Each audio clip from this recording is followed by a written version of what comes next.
Good morning children. आज हम social science में ज्योग्राफी चैप्टर 4 क्लाइमेट यानी अध्याय 4 जलवायु के बारे में पढ़ेंगे और आज ये इंट्रोडक्टरी क्लास होगी। रिमेनिंग चैप्टर हम नेक्स्ट क्लास में पढ़ेंगे, लेकिन आज हम सिर्फ समझेंगे कि जलवायु क्या है, कैसी होती है, क्या है ये। ठीक है। इस अध्याय में हमारे देश की वायुमंडलीय अवस्था के बारे में हम पढ़ेंगे। हम दिसंबर में ऊनी वस्त्र क्यों पहनते हैं, या मई का महीना गर्म और असुविधाजनक क्यों होता है, या जून एवं जुलाई में बारिश क्यों होती है। ये सभी प्रश्नों के उत्तर इसमें हम ढूंढने की कोशिश करेंगे। एक विशाल क्षेत्र में लंबे समय अवधि यानी 30 साल से अधिक में मौसम की अवस्थाओं और विविधताओं का कुल योग ही जलवायु कहलाता है। यानी मौसम की अवस्थाएं और उनकी विभिन्नता जो है, विविधता, ये जलवायु कहलाती है। मौसम एक विशेष समय में एक क्षेत्र के वायुमंडल की अवस्था को बताता है। मौसम जो है वो एक विशेष समय में, खास वक्त में, एक क्षेत्र के, जैसे दिल्ली के एक क्षेत्र के वायुमंडल की अवस्था को बताता है, वो मौसम है। मौसम तथा जलवायु के तत्व जैसे तापमान, वायुमंडलीय दाब, पवन, आर्द्रता और वर्षण एक ही होते हैं। आपने अवश्य ध्यान दिया होगा कि मौसम की अवस्था प्रायः एक दिन में ही कई बार बदल जाती है। अब जैसे अभी मौसम चल रहा है, दिन में गर्मी है, रात में ठंड है, सुबह सुबह ठंड है, दिन में बहुत गर्म हो जाता है। तो एक ही समय में कई बार मौसम बदल जाता है, लेकिन फिर भी कुछ सप्ताह, महीनों तक वायुमंडलीय अवस्था लगभग एक ही समान बनी रहती है। जैसे दिन गर्म या ठंडे, हवादार या शांत, आसमान बादलों से घिरा या साफ, या आर्द्र या शुष्क हो सकते हैं। फिर भी चाहे मौसम एक दिन में कितनी बारी बदले, लेकिन फिर भी जैसे गर्मी का मौसम है तो कई महीने चलेगा, सर्दी का मौसम है तो कई महीने चलेगा, यानी चलता कई कई महीने तक है। महीनों के औसत वायुमंडलीय अवस्था के आधार पर वर्ष को ग्रीष्म, शीत या वर्षा ऋतुओं में बांटा गया है। उसी के आधार पर मौसम को 3 ऋतुओं में बांटा गया, इवन 4 है: ग्रीष्म, शीत, वसंत और वर्षा ऋतु। क्या आप जानते हैं कि भारत की जलवायु कैसी और क्यों है? वो हम पढ़ेंगे। भारत की जलवायु को मॉनसूनी जलवायु कहा जाता है। भारत की जलवायु को मॉनसूनी जलवायु कहा जाता है। एशिया में इस प्रकार की जलवायु मुख्यतः दक्षिण तथा दक्षिण पूर्व में पाई जाती है। अगर एशिया को हम पूरा उठा के देखें तो इस प्रकार की जलवायु जो भारत की है वो दक्षिण और दक्षिण पूर्व में पाई जाती है। सामान्य प्रतिरूप में लगभग एक रूपता होते हुए भी देश की जलवायु अवस्था में स्पष्ट प्रादेशिक भिन्नताएं हैं। जैसे हमारे देश में कहीं पर एक ही समय में कहीं बहुत ठंड है और एक ही समय में कहीं बहुत गर्मी। आगे देखेंगे जैसे जम्मू कश्मीर में बहुत ठंड है, उसी समय राजस्थान में बहुत गर्मी है। तो एक ही समय में मौसम में विभिन्नताएं हैं।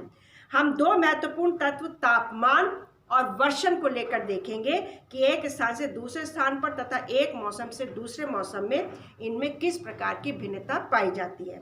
गर्मियों में राजस्थान के मरुस्थल में कुछ स्थानों का तापमान लगभग 50 डिग्री तक पहुंच जाता है, 50 डिग्री सेल्सियस तक पहुंच जाता है। जबकि जम्मू कश्मीर के पहलगाम में तापमान उस समय जब राजस्थान में 50 डिग्री होता है, जम्मू कश्मीर के पहलगाम में 20 डिग्री होता है। तो कितना फर्क है।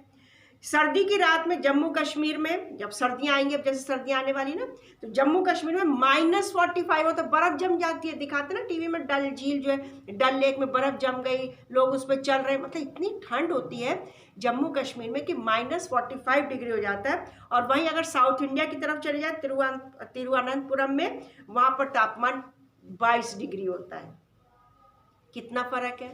जम्मू कश्मीर में -45 और तिरुवनंतपुरम में, जो साउथ इंडिया में, 22 डिग्री, यानी गर्मी का मौसम होता है। अब अगर वर्षण की ओर ध्यान दें, यानी बारिश की ओर, तो वर्षण के रूप तथा प्रकार में ही नहीं बल्कि इसकी मात्रा और ऋतु के अनुसार वितरण में भी भिन्नता होती है। यानी कहीं पर बारिश बहुत होती है, कहीं बारिश बहुत कम है। जैसे राजस्थान में बारिश बहुत कम है, चेरापूंजी में बारिश बहुत ज़्यादा है, आसाम में बारिश बहुत ज़्यादा है।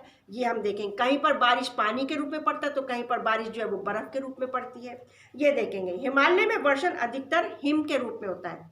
हिमालय वाला जो हिमालयन रेंज है, जो हमने 6th में पढ़ा है, हिमालयन रेंज जो है वो पूरी, वहाँ पर जब बारिश होती है तो वहाँ पर हिम के रूप में, यानी बर्फ़ के रूप में बारिश होती है, तथा देश के शेष भाग में यह वर्षा के रूप में होता है। वार्षिक वर्षण में भिन्नता मेघालय में 400 सेंटीमीटर से लेकर लद्दाख एवं पश्चिम राजस्थान में 10 सेंटीमीटर से भी कम होती है। यानी मेघालय में 400 सेंटीमीटर वर्षा होती है, इतनी ज़्यादा, और उधर दूसरी तरफ अगर देखें पश्चिमी राजस्थान में सिर्फ, या लद्दाख में सिर्फ 10 सेंटीमीटर। कितना डिफरेंस है हमारे एक ही देश में।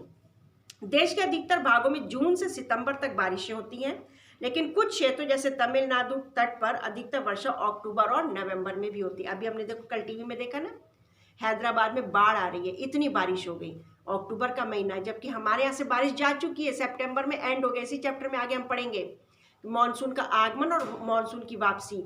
लेकिन कुछ हमारे देश के राज्य ऐसे हैं जैसे तमिलनाडु है या साउथ इंडिया अगर हम कह सकते हैं, अक्टूबर और नवंबर में भी वहाँ पर बारिश होती है। और अभी हमने कल न्यूज़ में देखा कि बहुत बुरा हाल हैदराबाद में हो रहा है। सामान्य रूप से तटीय क्षेत्रों के तापमान में अंतर कम होता है। उत्तरी मैदान में वर्षा की मात्रा सामान्यतः पूर्व से पश्चिम की ओर घटती जाती है। ये भिन्नताएं लोगों के जीवन में भी विविधता लाती, यानी मौसम में विभिन्नता तो लोगों के जीवन में भी विभिन्नता होती है। ये हम देख सकते हैं, जो उनके भोजन, वस्त्र और घरों के प्रकार में दिखाई देती है। यानी कि जहाँ पर गर्मी ज़्यादा रहती है वहाँ के लोग वैसे ही कपड़े पहनते, वैसे ही घर बनाते, लेकिन जहाँ पर ठंड ज़्यादा होती है वहाँ के लोग वैसे ही कपड़े पहनते, वैसे ही घर बनाते। यानी मौसम के हिसाब से हमारे रहन सहन, खान पान में भी विविधता आ जाती है। अब हम देखेंगे जलवायु नियंत्रण। किसी भी क्षेत्र की जलवायु को नियंत्रित करने वाले 6 कारक होते हैं। किसी भी क्षेत्र की, भारत की अगर हम देखें, किसी भी क्षेत्र की जलवायु को कंट्रोल करने वाले 6 महत्वपूर्ण कारक होते हैं। 6 कौन कौन से? अक्षांश, ऊंचाई, वायुदाब, पवन तंत्र, समुद्र से दूरी, महासागरीय धाराएं और उच्चावच लक्षण। ये 6 पॉइंट्स हैं जो किसी भी जलवायु को कंट्रोल करते हैं। पृथ्वी की गोलाई के कारण, हमें मालूम है ना पृथ्वी गोल है, अंडाकार है। पृथ्वी की गोलाई के कारण इसे प्राप्त सौर ऊर्जा की मात्रा अक्षांशों के अनुसार अलग अलग होती है। इसके परिणाम स्वरूप ये हम पढ़ चुके हैं 6 में, अक्षांश और देशांतर रेखाएं पढ़ चुके हैं। सूर्य की किरणें जहाँ सामने होती हैं वहाँ पर रोशनी होती है, उसके पीछे अंधेरा होता है, ठंड भी होती है। पृथ्वी की गोलाई के कारण इसे प्राप्त सौर ऊर्जा की मात्रा अक्षांशों के अनुसार अलग अलग होती है। इसके परिणाम स्वरूप तापमान विषुवत वृत्त से ध्रुवों की ओर सामान्यतः घटता जाता है। जब कोई व्यक्ति पृथ्वी की सतह से ऊंचाई की ओर जाता है, यानी जब जमीन से ऊंचाई पहाड़ों की तरफ जाता है, तो वायुमंडल की सघनता कम हो जाती है, यानी ऑक्सीजन कम हो जाती है और तापमान घट जाता है। और जितना ऊपर जाते हैं उतनी ठंड होती चली जाती है। इसलिए पहाड़ियाँ गर्मी के मौसम में भी ठंडी होती है, क्योंकि जमीन से ऊपर, इसलिए वो ठंडी होती हैं। किसी भी क्षेत्र का वायुदाब एवं पवन तंत्र उस स्थान के अक्षांश तथा ऊंचाई पर निर्भर करता है। इस प्रकार यह तापमान एवं वर्षा के वितरण को प्रभावित करता है। समुद्र का जलवायु पर समकारी प्रभाव पड़ता है। जैसे जैसे समुद्र से दूरी बढ़ती है यह प्रभाव कम होता जाता है और लोग विषम मौसमी अवस्थाओं को महसूस करते हैं। इसे महाद्वीपीय अवस्था, यानी गर्मी में बहुत अधिक गर्म और सर्दी में बहुत अधिक ठंडा कहते हैं। महासागरीय धाराएं समुद्र से तट की ओर चलने वाली हवाओं के साथ तटीय क्षेत्रों की जलवायु को प्रभावित करती। जैसे कोई भी तटीय क्षेत्र जहां गर्म या ठंडी जलधाराएं बहती हैं और वायु की दिशा समुद्र से तट की ओर बहती है, तब वह तट गर्म या ठंडा हो जाएगा। अंत में किसी स्थान की जलवायु को निर्धारित करने वाले उच्चावच की भी महत्वपूर्ण भूमिका होती है। ऊंचे पर्वत ठंडी और गर्म वायु को अवरोधित करते हैं, यानी जैसे हिमालय पर्वत है, दूसरे देश से अगर कोई ठंडी हवा आ रही है या गर्म हवा आ रही है तो हिमालय उसको रोकता, अवरोधित करता है। यदि उनकी ऊंचाई इतनी हो कि वे वर्षा लाने वाली वायु के रास्तों को रोकने में सक्षम होते हैं, तो ये उस क्षेत्र में वर्षा का कारण भी बन सकते हैं। यानी वो कह रहे हैं अगर वो हवा को रोक सकते हैं, वर्षा को रोक सकते हैं, तो वर्षा को लाने में सक्षम भी हो सकते हैं ये पहाड़ हमारे। पर्वतों के पवन विमुख ढाल अपेक्षाकृत सूखे रहते हैं।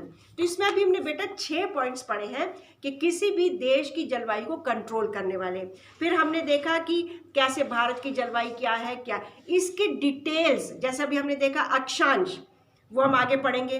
फिर देखेंगे ऊंचाई, इसको हम डिटेल में पढ़ेंगे। अभी सिर्फ तुम्हें इंट्रोडक्शन दिया गया कि इस चैप्टर में हम क्या क्या पढ़ेंगे, आगे हम इसकी डिटेल्स पढ़ेंगे और ये हम नेक्स्ट क्लास में करेंगे। ठीक है, आप ध्यान से सुन ले बेटा, एक बार ये चैप्टर जितना पढ़ाया है मैंने, 2 ही पेज पढ़ाए, ध्यान से पढ़ लेंगे तो और क्लियर हो जाएगा।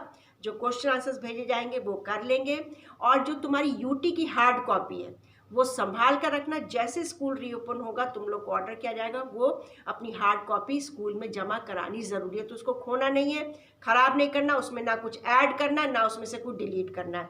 सब ध्यान से रखना क्योंकि उसकी फ़ोटो हमारे पास है, ठीक है। घर पर रहना, सेफ रहना, अटेंडेंस का ध्यान रखना है। इसी अटेंडेंस के बेस पर तुम्हारे मार्क्स भी लग सकते हैं। ओके है, ऑल द बेस्ट।